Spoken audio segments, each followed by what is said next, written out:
چې ورته کم نظر ونه کړې دا هیواد یادوم دښمنه وایې وره د هر افغان پر یاد یادوم درنه پوښتنه د پکتیا خوست پکتیکا کومه هم د ننګرهار لغمان کونړ او کاپیسا کومه درنه پوښتنه د پکتیا خوست پکتیکا کومه هم د ننګرهار لغمان کونړ او کاپیسا کومه ستا بمبارونه راکېټونه مې تر اوسه یاد دي په دې افغان وطن ظلمونه مې تر اوسه یاد دي ستا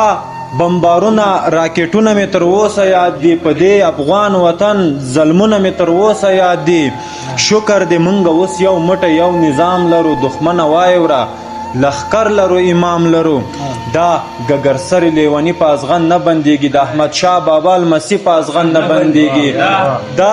ګګرسرې لیوني په ازغن نه بندېږي د احمدشاه بابا لمسي په ازغن نه بندېږي دغه تارونه به دې واړه په پنجاب پراته وي تور لښکرونه به دې ماته او په عذاب پراته وي دغه تارونه به دې واړه په پنجاب پراته وي تور لښکرونه به دې ماته او په عذاب پراته وي د دې وطن هر یو بچی ترېنه پرې سر کړی دی چا چې دې خاورې ته لږ سپک شانتې نظر کړی دی مونږه دې خاورې ته مشران لرو یو دین لرو مونږ ملا یعقوب او خلیفه سراج الدین لرو مونږه چې سرې سترګې ګرځېږو موږ خپل ښار لرو موږ د بل لاس لاندې نه یو خپل اختیار لرو او سیاله موږ دلته ژوند د ننګ او د غیرت کړی دی د هر رقیب سره مطلق مقاومت کړی دی